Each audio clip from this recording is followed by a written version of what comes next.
अस्सलाम वालेकुम प्यारे बच्चों, उम्मीद करती हूँ कि आप सब खैरियत से होंगे और घर में खूब इंजॉय कर रहे होंगे।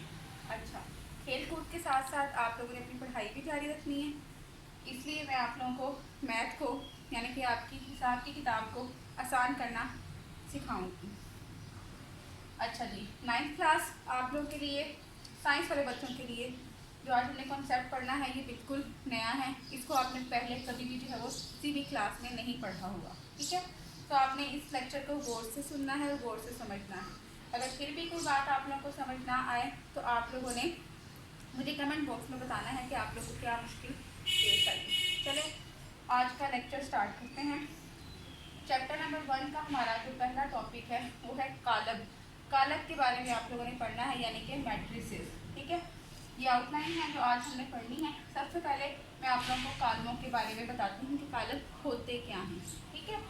अच्छा जी, कालब जो है वो जैसे आप लोगों ने सेट्स के बारे में पढ़ा था कि सेट्स के अंदर हम जो है वो रुकन लिख देते हैं और उसको दरमियानी ब्रैकेट से जाहिर कर देते हैं। ऐसे ही कालब की एक ऐसी शक्ल है जिसके लिए हम ये स्क्वायर ब्रैकेट इस्तेमाल करते हैं, यानी कि मुरब्बई शक्ल की ब्रैकेटें इस्तेमाल करते हैं, या फिर हम इसको बड़ी ब्रैकेट भी कह सकते हैं। जो भी आपको आसान लगे आप कह सकते हैं। मुरब्बई ब्रैकेट हम इसको कह सकते हैं, मुरब्बे की शक्ल की होगी या मुस्ततीली लंबी थोड़ी सी है, ठीक है। या हम इसको बड़ी ब्रैकेट भी कह सकते हैं, ठीक है। जैसे सेट के अंदर हम नंबर लिख सकते हैं या हरूफ तहज्जी का इस्तेमाल कर सकते हैं। ऐसे ही कालमों के अंदर भी हम अदाद को इस्तेमाल कर सकते हैं, हरूफ तहज्जी को इस्तेमाल कर सकते हैं, ABC का कोई भी लेटर इस्तेमाल कर सकते हैं, लेकिन छोटी ABC होनी चाहिए, ठीक है। इस तरह की जो शक्ल हमारे पास आती है इसको हम कहते हैं कालब, ठीक है। जिसके अंदर बड़ी ब्रैकेट के अंदर कुछ नंबर या कुछ हरूफ तहज्जी लिख दिए जाए तो इस तरह की जो शक्ल हमारे पास आती है इसको हम कह देते हैं कालब, ठीक है। इंग्लिश में इसको मैट्रिक्स कहते हैं, मैट्रिसेस उसकी जमा हो जाएगी, ठीक है। और उर्दू में हम इसे कालब कहते हैं।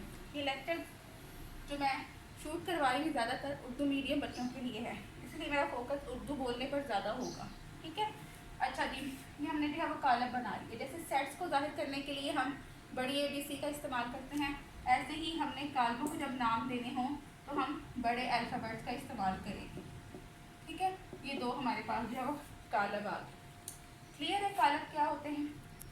अब हम इसके अंदर जो है वो जो नंबर या जो हरूफ तहज्जी होते हैं इनको हम कहते हैं, ये कालब के क्या है, अरकान। एक होगा तो रुकन, ज़्यादा होंगे तो हम इनको क्या कह देंगे, अरकान, ठीक है। कालबों के अंदर जो भी एंट्रीज होंगी, जो भी नंबर्स होंगे, जो भी हरूफ तहज्जी होंगी वो कालब के क्या कहलाएंगे, अरकान कहलाएंगे, ठीक है। इसके बाद कालब के अंदर दो और चीज़ें ज़्यादा समझने वाली हैं। अगर मैं इस कालब की तरफ बात करूँ तो ये कालब पे जो उफ़की आपके पास रुख पे चीज़ें आ रही हैं, ये उफ़की रुख है आपके पास, ठीक है।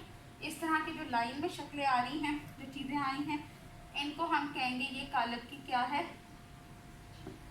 कितार। ये हमारे पास कालब की क्या है, कितार, उफ़की रुख पे जो आ रही है। और जो यानी कि दाएं से बाएं या बाएं से दाएं आप कह रहे हैं, ठीक है। जो आपके पास बाएं से दाएं, दाएं से बाएं, ये उफ़की रुख पे जो चीज़ें आती हैं इनको हम कहेंगे कितार। और जो हमारे पास ऊपर से नीचे की तरफ आ रही है, ऊपर से नीचे की तरफ जो रुख आ रहा है या फिर अमूदी हिस्सा जो आ रहा है कालब का, इसको हम कहते हैं कॉलम, ठीक है। ये दो बातें आपने लाजमी याद रखनी है। जो आपके पास दाएं से बाएं या बाएं से दाएं रुकन आ रहे हैं किस में आ रहे हैं, कितार में आ रहे हैं। और जो आपके पास ऊपर से नीचे की तरफ एक शक्ल बन रही है इसको हम कॉलम कह देंगे, या आप कह सकते हैं अमूदी रुख में जो आपके पास अरकान आ रहे हैं वो किसके अंदर आ रहे हैं, कॉलम में आ रहे हैं। इस तरह हम कॉलम की डेफिनेशन क्या कर सकते हैं कि कितारों और कालमों के मजमूए को जो मुस्ततीली ब्रैकेट के अंदर बंद हों उन्हें हम कहते हैं कालब, ठीक है। इस तरह मैं आपको मुख्तलिफ जो है वो कालब बना के दिखाती हूँ। जैसे हमारे पास ये एक कालब है, इस तरह का कालब भी हो सकता है,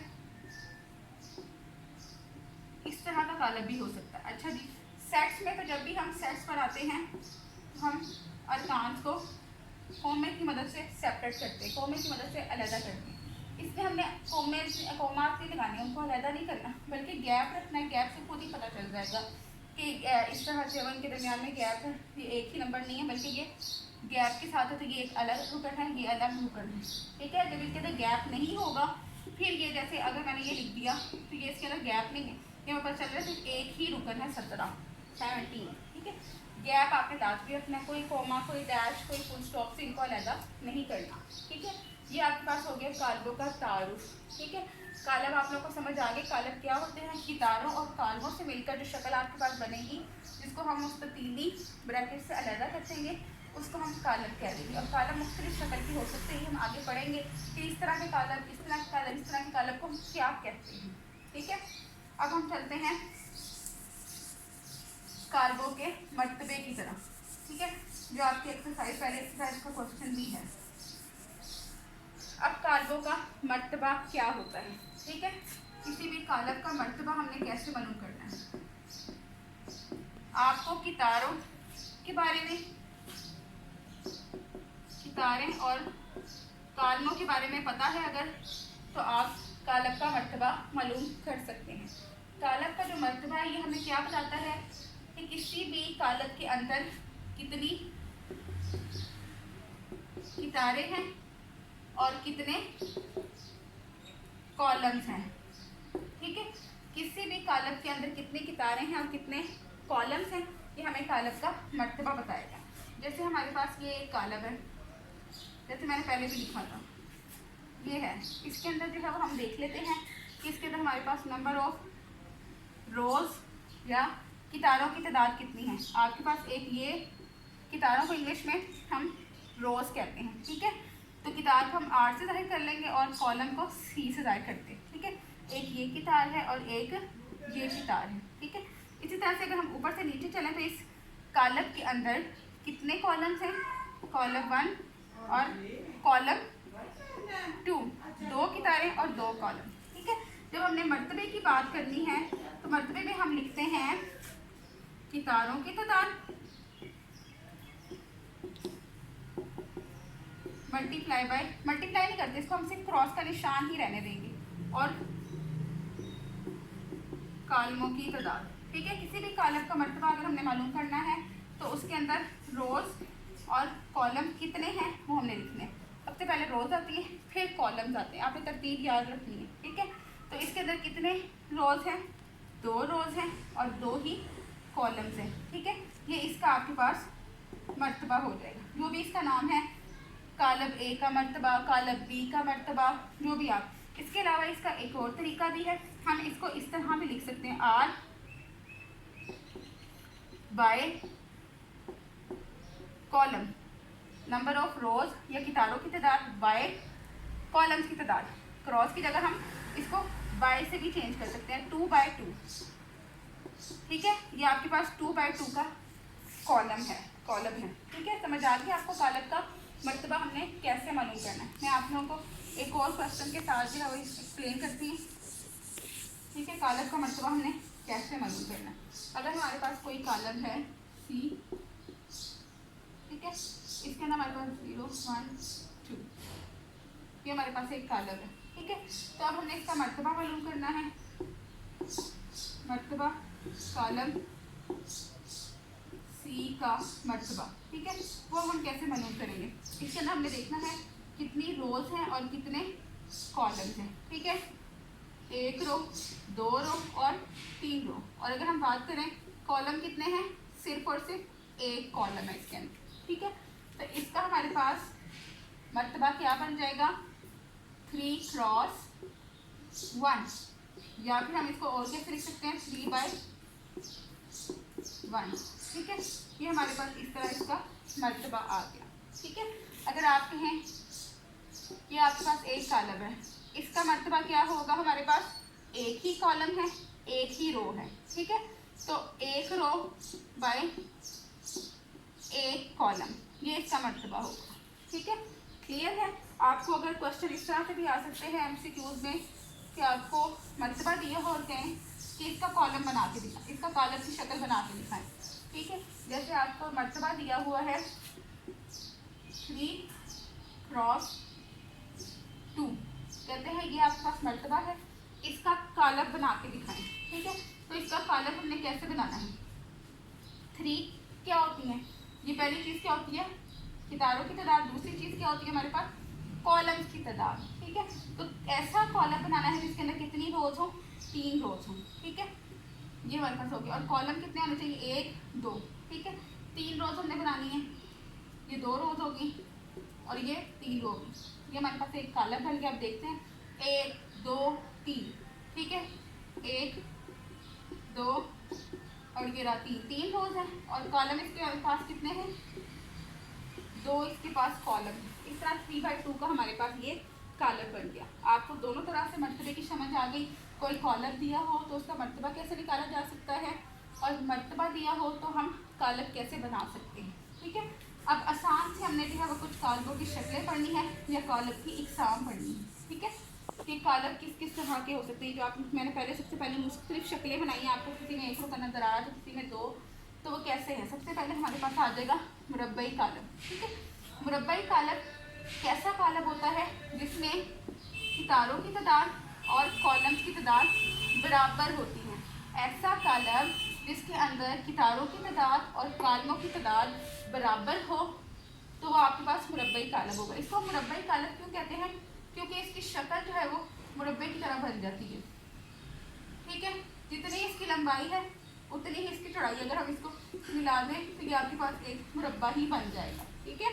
इसके अंदर अगर हम देखें तो आपके पास 2 रोज है और 2 ही कॉलम है। नजर आ रहे हैं आप लोगों को, ठीक है। ये 2 कॉलम हैं और 2 रोज हैं, ठीक है। तो ऐसा कॉलम जिसके अंदर कितारों की तादाद और कॉलमों की तादाद बराबर होती है और वो मुरब्बे की शक्ल के नजर आते हैं, उसको हम मुरब्बई कॉलम कह देते हैं, ठीक है। दूसरा हमारे पास आ जाता है मुस्ततीली कॉलम, जिसके अंदर कितारों की तादाद और कॉलमों की तादाद बराबर ना हो, यानी कि एक जैसी ना हो। कितार 1 है, कॉलम 2 है, कितार 2 है, कॉलम 1 है, ठीक है। इस तरह से वो थोड़ी लंबी शक्ल बन जाएगी, ठीक है। अगर हम देखें ये हमारे पास एक कॉलम है, ठीक है। इसके अंदर हम देखें तो हमारे पास कितनी कितारें हैं, इसके अंदर 2 कितारें, ठीक है। और कॉलम कितने हैं, सिर्फ और सिर्फ 1, ठीक है। तो इस तरह की जो शक्ल हमारे पास बनी है उसको हम क्या कह देंगे, मुस्ततीली कॉलम, ठीक है। ये आपके पास मुस्ततीली कॉलम बन गया। शक्ल देखें तो ये लंबी आपके पास है, ठीक है। इसकी शक्ल आपके पास मुस्ततीली कॉलम आ गई। मुरब्बई कॉलम ऐसा कॉलम जिसके अंदर कितारों की तादाद और कॉलमों की तादाद बराबर होती है, ठीक है। आपको क्लियर हो रहा है, जिसके अंदर कितारों की तादाद और कॉलमों की तादाद बराबर हो मर्तबे में भी, तो आपके पास वो होगा मुरब्बई कॉलम। जिसमें कितारों की तादाद और कॉलमों की तादाद बराबर नहीं होगी उसको हम कह देंगे मुस्ततीली कॉलम, ठीक है। ये आपके पास मुरब्बई कॉलम है, ये आपके पास मुस्ततीली कॉलम है। अब आ जाते हैं हम सिफरी कॉलम। नाम से ही पता चल रहा है, सिफरी कॉलम ऐसा कॉलम जिसके अंदर तमाम रुकन 0 के बराबर होते हैं, ठीक है। उसको हम कहते हैं सिफरी कॉलम। ऐसा कॉलम जिसके अंदर तमाम रुकन, तमाम एंट्री 0 के बराबर होती हैं उसको हम सिफरी कॉलम कहते हैं। ज़रूरी नहीं है इस तरह की शक्ल हो, ये नहीं, इस तरह भी हो सकता है, ठीक है। ये आपके पास सिफरी कॉलम या इंग्लिश में हम इसको कहते हैं नल मैट्रिक्स। नल मैट्रिक्स, 0 का मतलब कुछ नहीं है, 0 भी एक रुकन है, तो 0 के बराबर जिसकी एंट्रीज होंगी तमाम उसको हम सिफरी कॉलम कहते हैं। अब ये 3 कॉलम रह गए, ये भी बहुत आसान है, नाम से ही पता चल रहा है। अगर हम बात करें कितारी कॉलम, कितारी कॉलम एक ऐसा कॉलम होगा जिसके अंदर सिर्फ और सिर्फ एक कितार हो, सिर्फ एक कितार, तो उसको हम कह देते हैं कितारी कॉलम। कॉलम की तादाद को नहीं हमने देखना, वो 2 है 3 है जितने मर्जी, जिसके अंदर कितार 1 बन रही होगी वो हमारे पास होगा कितारी कॉलम, ठीक है। कॉलमी कॉलम हम किसको कहेंगे, बिल्कुल इसी तरह ऐसा कॉलम जिसके अंदर सिर्फ और सिर्फ एक कॉलम होगा। कितारें जितनी बढ़ती हों, एक कॉलम वाला जो कॉलम होता है उसको हम कॉलमी कॉलम कहते हैं। एक कितार वाला जो कॉलम होता है उसको हम कितारी कॉलम कहते हैं। अब लास्ट वन हमारे पास आ गया यक रुकनी कॉलम, जिसमें सिर्फ और सिर्फ एक रुकन हो कोई भी। ये हमारे पास एक रुकन आ रहा है सिर्फ, ठीक है। ये आपके पास क्या होगा, यक रुकनी कॉलम, इसके अंदर सिर्फ और सिर्फ एक रुकन है, ठीक है। अच्छा जी, जो एक एक रुकन वाले हैं ये देखिए ये मुरब्बा बन रहा है, इसके अंदर कितार भी एक है, कॉलम भी एक है, तो इसीलिए इनको हम यक रुकनी कॉलम को हम मुरब्बई कॉलम भी कह सकते हैं, ठीक है। ये जो कितारी कॉलम और ये जो कॉलमी कॉलम होते हैं ये आपके पास किस तरह की शक्ल बना रहे हैं, ये दोनों ये आपके पास मुस्ततीली शक्ल बना रहे हैं, तो ये आपके पास मुस्ततीली कॉलम भी कहलाएंगे, कितारी कॉलम भी और कॉलमी कॉलम भी, और ये इस तरह का यक रुकनी जो आपके पास होगा, ये आपके पास कौन सी शक्ल बना रहा है, मुरब्बई कालब। तो इसको हम मुरब्बई कालब की मिसालों में भी लिख सकते हैं। ठीक है, ये आज का हमारा सारा लेक्चर है, आपको समझ आ गया होगा। अगर ना समझ आए, जो बात आपने पूछनी है वो आपने कमेंट बॉक्स में पूछ लेंगे।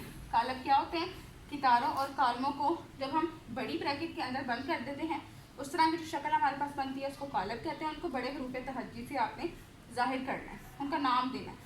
कालब का मर्तबा कितारों की तादाद बाय कालमों की तादाद। ठीक है, आपने गिन लेने कितारें कितनी हैं, कॉलम कितने हैं, उनको क्रॉस के निशान के साथ लिख देना है।